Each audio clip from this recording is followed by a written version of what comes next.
Good morning students. आज हम लोग आधुनिक आवर्त सारणी के बारे में पढ़ेंगे। पिछली क्लास में हमने इसके कुछ नियम पढ़े थे। डावेरायर का त्रिक नियम, न्यूलैंड का अष्टक नियम, मोजले का आधुनिक आवर्त नियम। मोजले के आधुनिक आवर्त नियम के आधार पर जो आवर्त सारणी हम बनाते हैं उसको आधुनिक आवर्त सारणी का नाम दिया जाता है। वो आज हम इसमें पढ़ेंगे। मैंने पूरी आवर्त सारणी आपको पिछली क्लास में बताई थी। बोर्ड पर 4 ब्लॉक मैंने आपको बताए थे। थोड़ा सा उसको अपन रिवाइज करेंगे, उसके बाद अपन नेक्स्ट टॉपिक डिस्कस करेंगे। ओके, तो मैं बात करूं आधुनिक आवर्त सारणी की। बात किसकी करूं मैं? आधुनिक आवर्त सारणी की। और आधुनिक जो आवर्त सारणी है वो किस पर आधारित है? तो मोजले के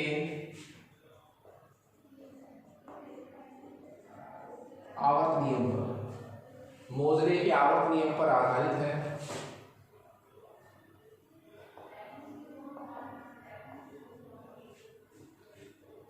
दूसरी बात,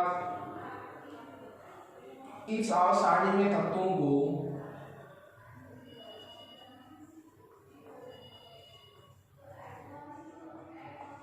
परमाणु क्रमांक के बढ़ते क्रम में रखा गया था।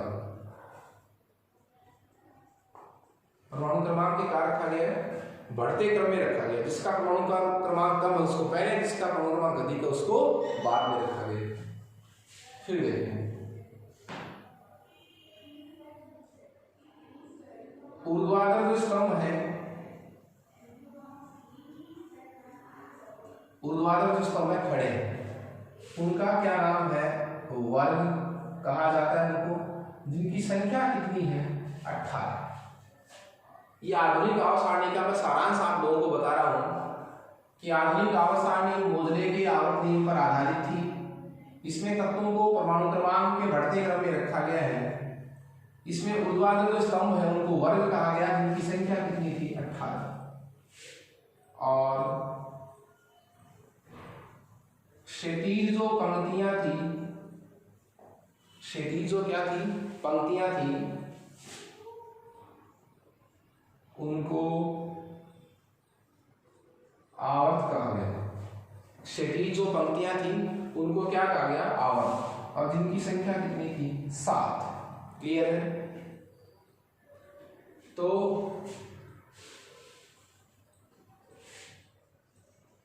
ऊर्ध्वाधर स्तंभ जिनको वर्ग कहा गया और जिनकी संख्या कितनी थी? 18। क्षैतिज पंक्तियां जिनको आवर्त कहा गया, उनकी संख्या कितनी थी? 7। ठीक है। 7वां जो आवर्त है, मैं किसकी बात करूं? 7वें आवर्त। 7वां आवर्त जो है वो अपूर्ण है अभी तक, लेकिन उसमें भी कितने तत्व होंगे? 32 तत्व होंगे। ठीक है। पहले आवर्त में 2 तत्व हैं, दूसरे और तीसरे आवर्त में 8 तत्व हैं, चौथे और 5वें आवर्त में 18 तत्व हैं, और छठे और 7वें में कितने तत्व हैं और होंगे? कितने? 32। क्लियर है? जो आवर्त सारणी जिसमें कितने वर्ग हैं? 18 वर्ग हैं। उस 18 वर्गों में 4 ब्लॉक्स में इनको बांटा गया है। एस ब्लॉक,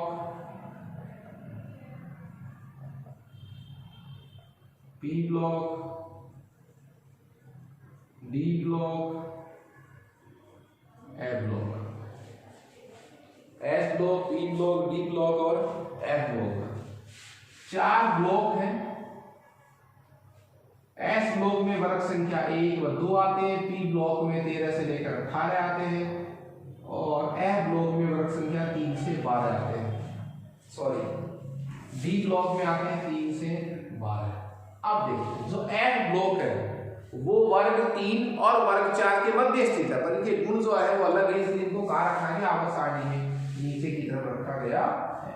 ओके, तो ये आधुनिक आवर्त सारणी का थोड़ा सारांश मैंने आप लोगों को बताया है।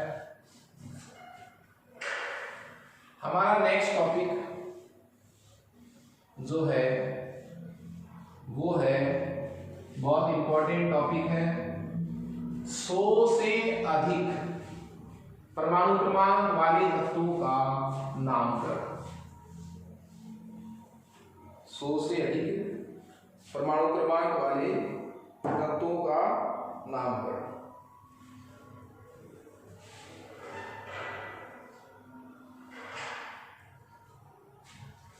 हमारा टॉपिक क्या है,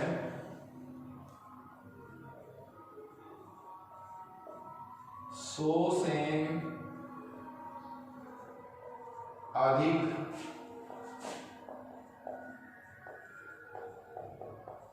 परमाणु क्रमांक वाले तत्वों का नामकरण। जिनका परमाणु क्रमांक कितना है, 100 से अधिक है। देखिए इसके पीछे की कहानी क्या है। जब किसी तत्व की खोज होती थी तो उस तत्व की खोज जिस वैज्ञानिक ने की थी उस तत्व का नाम उसी आधार पर रखा जाता था। फिर उसका आईपीएससी क्या करती, उसका समर्थन कर देती कि साहब ठीक है ये नाम रख दो, लेकिन बाद में इस बातों पर विवाद होने लगता। विवाद कैसे होता, जैसे एक छोटी सी बात करें, परमाणु क्रमांक 104, Z बराबर कितना, 104। अब Z बराबर 104 जो तत्व था उसको अमेरिकी वैज्ञानिकों ने जो है, अमेरिका ने इसका नाम क्या दिया,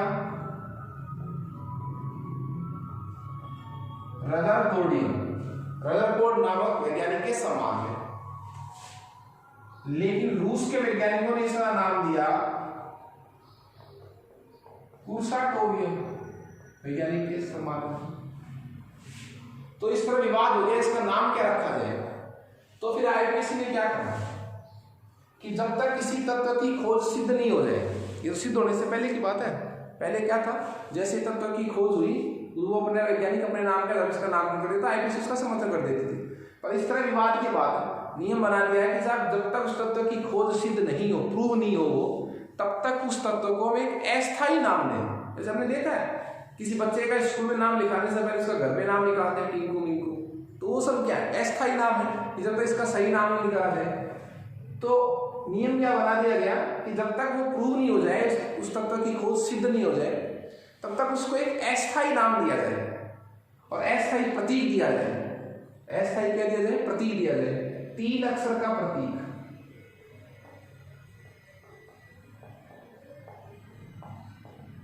तीन अक्षर का क्या दिया जाए, प्रतीक दिया जाए, अस्थायी प्रतीक। जब प्रूव हो जाए तो उसका नाम फिर क्या करते हैं, रख देते हैं। नाम कैसे रखते हैं, पहले इस तत्व की खोज प्रूव होती है, जब उसको सिद्ध हो जाता है वो तत्व, उसके बाद क्या करते हैं, हर देश का एक प्रतिनिधि होता है जो आईपीएससी में रहता है। मतलब आईपीएससी में वह व्यक्ति अपने देश का प्रतिनिधित्व करता है। तो प्रत्येक देश का प्रतिनिधि आईपीएससी में मतदान करता है और फिर वहां से उस तत्व का जो नाम है वो फिक्स कर दिया जाता है। रूल ही ऐसा। ओके, लेकिन रूल क्या बताया मैंने, जब उस तत्व की खोज सिद्ध हो जाएगी तो हर देश का आईपीएससी प्रतिनिधि मतदान करेगा, फिर जो नाम रखा जाएगा वो उसका फाइनल नाम हो जाएगा। इससे पहले जब तक प्रूव नहीं हो तब तक उसको 3 अक्षर का एक अस्थायी प्रतीक दिया जाएगा और उस अस्थायी प्रतीक को देने के लिए कुछ नियम आईपीएससी ने बनाए। वो क्या थे,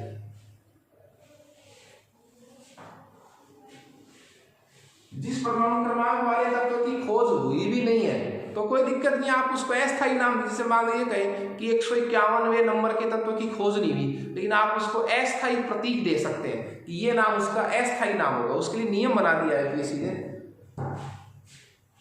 प्रत्येक संख्या के लिए मूल दिए उसने,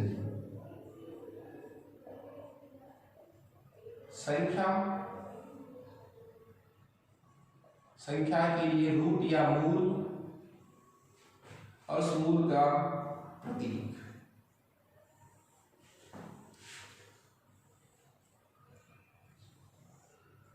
उस मूल का प्रतीक।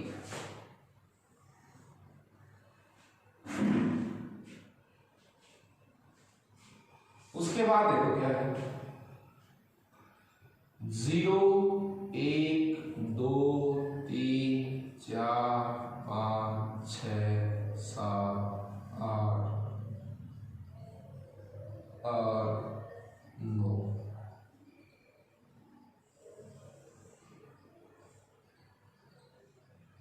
ये 9 तक की संख्या।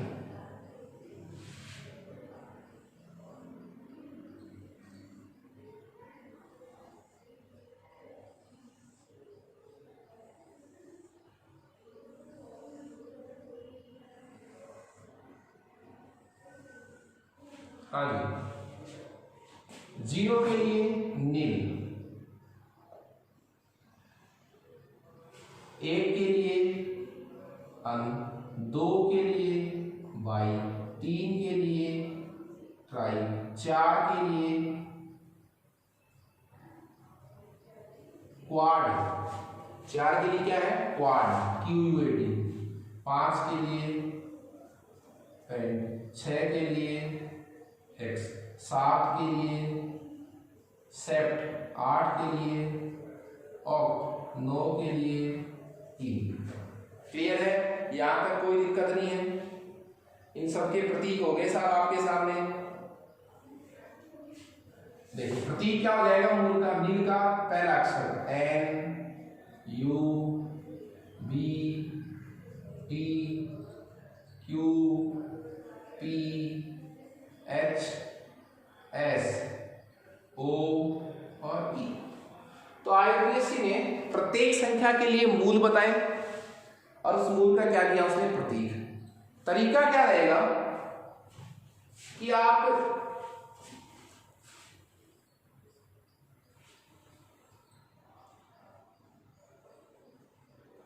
परमाणु क्रमांक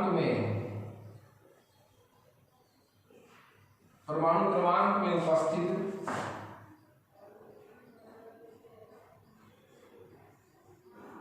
अंकों के मूलों को क्रम से रखें, क्रम से रखकर अंत में क्या जोड़े, EM IUM, ये जोड़ना है। ठीक है, अब आप कोई भी एग्जाम्पल लीजिए। मैं कहूं Z बराबर 101, ऐसा तत्व जो 101 नंबर पर आता है उसका क्या नाम है। देखिए 101 नंबर वाले तत्व का नाम फिक्स हो चुका, क्लियर है, फिक्स हो चुका, उसका नाम स्थायी नाम हो चुका, पर उसका अस्थायी नाम कैसे लिखा जाए। अपन टॉपिक को पढ़ रहे हैं कि 100 से अधिक परमाणु क्रमांक वाले जितने भी तत्व हैं उनको हम अस्थायी नाम दे सकते हैं जब तक उनकी सिद्ध नहीं हो। सिद्ध हो गया तो भी अस्थायी नाम तो था ही उनका, तो वो कैसे लिखे अपन। तो देखिए परमाणु क्रमांक 101 वाले तत्वों का अस्थायी नाम कैसे लिखा जाएगा। अब देखिए 101 101, तो 101 है तो पहले किसके लिए मूल लिखो, 1 के लिए, right to left to right चलेगा। तो 1 के लिए क्या है अन, तो देखिए पहला अक्षर बड़ा, पहला अक्षर क्या लिखेंगे बड़ा, तो अन। 0 के लिए नील, तो NIL नील। फिर 1 के लिए वापस से क्या अन, तो U, और लास्ट में क्या जोड़ना है EM, तो IU। अनिल अनियम, नाम क्या हो गया 101 वाले का अनिल अनियम, अनिल अनियम। इसका प्रतीक क्या हो जाएगा, ये तो पूरा नाम हो गया, पूरा स्थायी नाम हो गया, इसका प्रतीक क्या हो जाएगा। तो पहले अक्षर ले लो, अन का U ले लिया, नील का N ले लिया, वापस अन का U ले लिया, U एंड U। परमाणु क्रमांक 101 वाले वाले तत्व का क्या हो गया, अस्थायी प्रतीक। और देख लीजिए,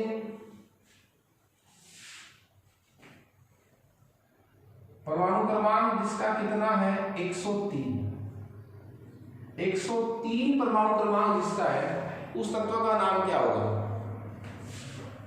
तो 1 के लिए अन, पहला अक्षर बड़ा अन, 0 के लिए नील NIL, 3 के लिए ट्राई TRI, लास्ट में क्या जोड़ना है EM।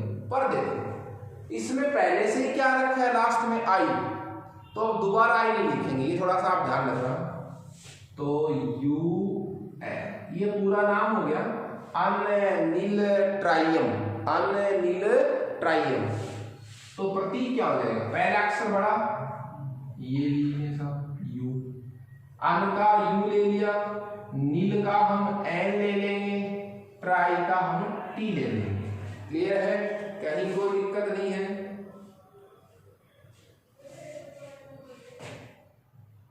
फिर Z बराबर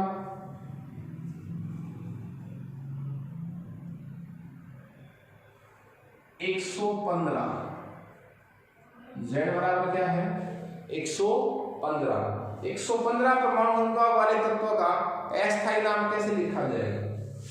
तो 1 के लिए अन, पहला अक्षर बड़ा, फिर वापस 1 के लिए अन UN, 5 के लिए सारणी से पेंट, ठीक है, फिर लास्ट में EM, तो IU, ठीक है, अन्य पेंटियम, तो पहला अक्षर बड़ा U, दूसरा भी U, इस UN का U ले लिया, इस अन का U ले लिया, पेंट का P ले लो, UUP। क्लियर है, कहीं कोई दिक्कत नहीं है, बहुत अच्छा टॉपिक है।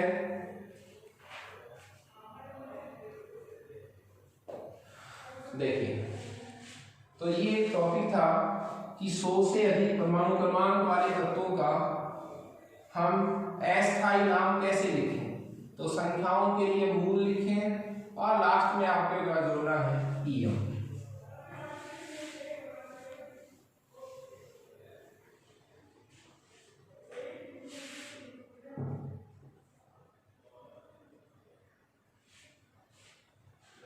नेक्स्ट हमारा टॉपिक है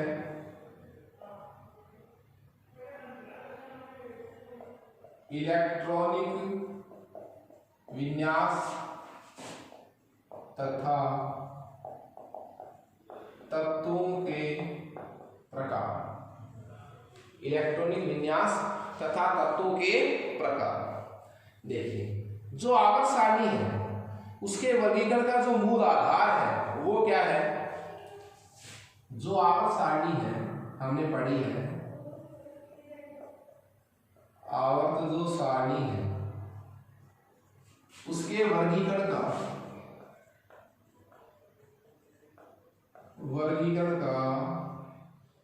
जो मूल आधार है, वर्गीकरण का जो क्या है मूल आधार है, वो मूल आधार क्या है आपको मालूम है।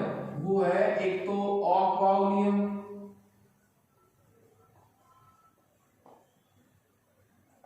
और दूसरा आधार क्या है तत्व का इलेक्ट्रॉनिक विन्यास।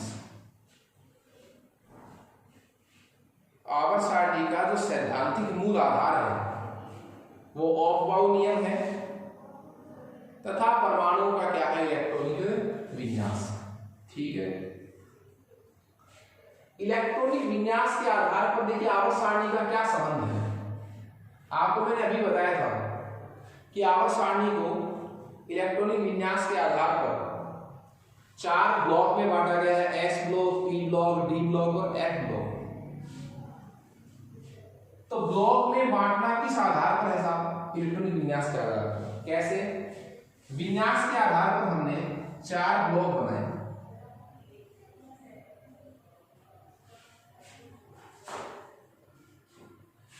S block, P block, D block और एफ ब्लॉक। ये ब्लॉक कैसे हैं देखिए, जैसे मैंने आपको पहले ही बताया था लिथियम परमाणु क्रमांक कितने पर आता है 3 पर। इसका आप इलेक्ट्रॉनिक विन्यास लिखिए 1s2 2s1। अंतिम इलेक्ट्रॉन किस में आ रहा है एस कोष में आ रहा है। इसका मतलब ये लिथियम कौन से ब्लॉक का तत्व है एस ब्लॉक का। तो 4 ब्लॉक जो मैंने बांटे हैं इनका आधार क्या है कि जिस तत्व के इलेक्ट्रॉनिक विन्यास का अंतिम इलेक्ट्रॉन जिस उपकोष में जाता है वह तत्व उसी ब्लॉक का तत्व कहलाएगा। लेकिन इसके कुछ अपवाद है आवर्त सारणी में, 2 मेनली इसका एक्सेप्शन है। वो क्या है, पहला जो अपवाद है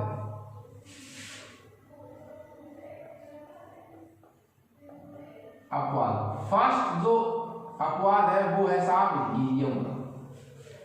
हीलियम परमाणु क्रमांक कितने पर आता है 2 पर। हीलियम परमाणु क्रमांक कितने पर आता है 2 पर। इसका विन्यास देखो क्या है 1s2। तो अंतिम इलेक्ट्रॉन किस में आ रहा है s में। तो हीलियम को s ब्लॉक का तत्व होना चाहिए, परंतु हीलियम का जो कोष है वो पूरा भरा रहता है। इलेक्ट्रॉनिक विन्यास जो है वो क्या है पूरे भरे कोष है इसके अंदर। और पूरे भरे कोष किसका लक्षण है वर्ग 18 के तत्वों का। वर्ग 18 के तत्वों के बाह्यतम कोष का अष्टक पूरा होता है, कोष पूरे भरे रहते हैं। इसलिए पूर्ण भरित कोष के आधार पर इसको एस ब्लॉक में नहीं रखकर इसको वर्ग 18 के साथ कहां रखा गया है पी ब्लॉक। क्लियर है। हीलियम को इलेक्ट्रॉनिक विन्यास के आधार पर एस ब्लॉक का तत्व माना जाना चाहिए था, लेकिन पूर्ण भरित कोष के आधार पर इसका कोष पूरा भरा हुआ है। ये कोष पूरे भरे हुए किसकी विशेषता होते हैं वर्ग 18 की विशेषता होते हैं। तो इसको वर्ग 18 में रख दिया। वर्ग 18 किसमें आता है पी ब्लॉक। एक तो अपवाद ये साहब जहां पर हमने इस नियम को इग्नोर किया है। दूसरा अपवाद इसका है वो है हाइड्रोजन। हाइड्रोजन का इलेक्ट्रॉनिक विन्यास क्या होता है 1s1। अंतिम इलेक्ट्रॉन किस में जा रहा है s में। तो हाइड्रोजन को ब्लॉक s का होना चाहिए था ये। अब इसके बाह्यतम कोष में एक इलेक्ट्रॉन, देखो इसकी खास बात क्या है बाह्यतम कोष में एक इलेक्ट्रॉन है। ये किसकी विशेषता है पहले वर्ग की विशेषता है। तो इसको कहा रखना चाहिए था पहले वर्ग, और वैसे भी कहा s ब्लॉक में। तो s ब्लॉक में रखना चाहिए था और किसमें पहले वर्ग में। लेकिन हाइड्रोजन एक इलेक्ट्रॉन ग्रहण भी कर सकता है। इलेक्ट्रॉन क्या कर सकता है ग्रहण भी कर सकता है। एक इलेक्ट्रॉन ग्रहण करने की विशेषता किसकी होती है 17वें वर्ग की। 17वें वर्ग की विशेषता होती है। तो हाइड्रोजन में पहले वर्ग की विशेषता भी है एक इलेक्ट्रॉन त्यागने की, और 17वें वर्ग की विशेषता भी है इलेक्ट्रॉन लेने की। इसलिए इसको न तो पहले वर्ग में रखा न लास्ट में रखा, मतलब न एस ब्लॉक में रखा न पी ब्लॉक में रखा। इसको आवर्त सारणी में सबसे ऊपर रख दिया। पढ़ा था हमने आवर्त सारणी में।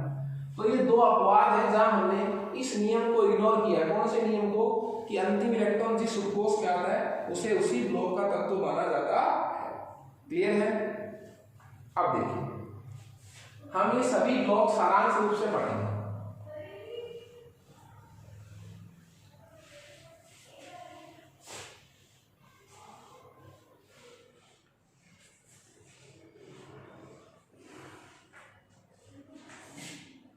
सबसे पहला हम ले रहे हैं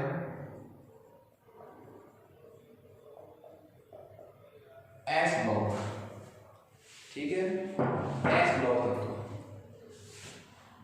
तो क्या होगा वे तत्व जिनका अंतिम इलेक्ट्रॉन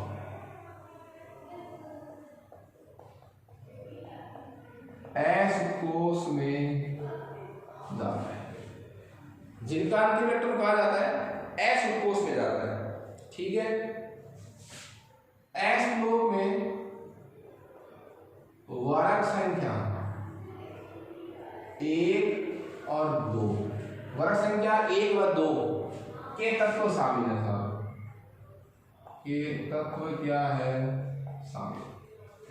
पता है जो वर्ग संख्या 1 है उसका एक स्पेशल नाम है, उसको क्या कहते हैं क्षारीय धातु, बेस मेटल क्षारीय धातु। और वर्ग 2 जो है उनका भी स्पेशल नाम है और वो है क्षारीय मृदा धातु, क्षारीय मृदा धातु। तो क्षारीय धातु वर्ग 1 को और 2 को क्षारीय मृदा धातु। वर्ग संख्या 1 के बायतन कोष का अंतिम इलेक्ट्रॉन क्या होता है, विन्यास क्या होता है, NS1। N की वैल्यू कोई भी हो सकती है, मतलब कहने का क्या हुआ, वर्ग दूसरे के तत्वों के बायतन कोष का सामान्य इलेक्ट्रॉन विन्यास क्या होगा, NS2। कैसे, आपचय विन्यास lithium, sodium, potassium, rubidium, caesium और फ्रेंसियम, ये कौन से वर्ग के तत्व हैं, प्रथम वर्ग के तत्व हैं। इनमें से आप किसी का इलेक्ट्रॉनिक विन्यास लिख लो, आपको लास्ट में क्या मिलेगा, S1। जैसे लिथियम में क्या मिलेगा, 2S1, सोडियम में 3S1, पोटेशियम में 4S1, पर S1 ही मिलेगा। उसी तरह क्षारीय मृदा धातु जैसे beryllium, magnesium, calcium, strontium, barium और radium. Beryllium, magnesium, calcium, strontium, barium और रेडियम, इनमें से आप किसी का इलेक्ट्रॉनिक विन्यास लिख लो, अंतिम इलेक्ट्रॉन में विन्यास क्या होगा, S2। S में 2 इलेक्ट्रॉन, जैसे बेरिलियम कितने नंबर पर आता है, 4 पर आता है, तो विन्यास क्या होता है अंत में, 2S2। तो मैग्नीशियम के अंत में क्या आएगा, 3S2, कैल्शियम के अंत में आएगा 4S2। क्लियर है। दूसरी बात, S ब्लॉक के सभी तत्व धातु, सभी तत्व क्या है, धातु, धात्विक प्रकृति के होते हैं। धातु में विशेष चमक होती है, आघात वर्धनीय होती है, ये सब आप इसको पढ़ चुके हैं। इनकी जो आयनन एंथैल्पी है वो कम होती है। आयनन एंथैल्पी आपने नहीं पढ़ा होगा, इलेक्ट्रॉन निकालने के लिए ऊर्जा, आयनन एंथैल्पी का मान क्या है, कम है। इसके लिए वर्ग 1 और वर्ग 2 के लिए, ठीक है। S ब्लॉक के जो तत्व हैं वर्ग 1 और वर्ग 2, इन तत्वों की जो क्रियाशीलता है वो बहुत अधिक होती है, इसलिए प्रकृति में ये मुक्त अवस्था में नहीं पाए जाते। इनको सामान्यतः खुले में भी नहीं रखा जाता, इनको केरोसिन में रखा जाता है। खास बात क्या है, इनकी जो क्रियाशीलता है वो बहुत अधिक होती है, इसलिए प्रकृति में शुद्ध रूप में भी नहीं पाई जाती, मतलब मुक्त अवस्था में नहीं पाई जाती, और इनको वायु में खुला भी नहीं अपन छोड़ते हैं। वर्ग 1 हो चाहे वर्ग 2, वर्ग 1 हो चाहे वर्ग 2 हो, जब भी हम वर्ग में ऊपर से कहाँ आएंगे, नीचे, तो इनकी क्रियाशीलता बढ़ेगी, इनकी धात्विक प्रकृति बढ़ेगी। इनकी क्रियाशीलता बढ़ेगी, क्या बढ़ेगी, इनकी धात्विक प्रकृति बढ़ेगी जब भी हम ऊपर से आएंगे नीचे। देखिए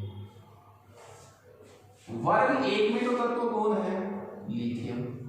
आपको आज क्या देखिए, वर्ग 1 में तत्व क्या है, लिथियम, और वर्ग 2 में तत्व क्या है, बेरिलियम।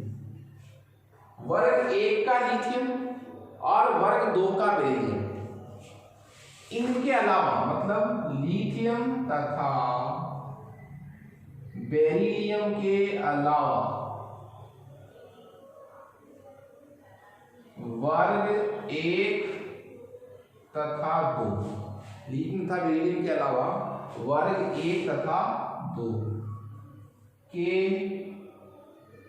तत्वों के यौगिक जो है उनकी प्रकृति कैसी होती है, आयनिक प्रकृति होती है। लिथियम व बेरिलियम को छोड़कर वर्ग 1 व 2 का कोई भी तत्व हो आपके पास, उन सभी तत्वों के यौगिक जो है वो कैसी प्रकृति के होते हैं, आयनिक प्रकृति के होते हैं, जबकि लिथियम तथा बेरिलियम के जो यौगिक होते हैं वो सहसंयोजक प्रकृति के होते हैं। तो आज हमने S ब्लॉक को पढ़ा, नेक्स्ट क्लास में अपन P block, D block, S और F ब्लॉक को पढ़ेंगे। Okay, thank you students.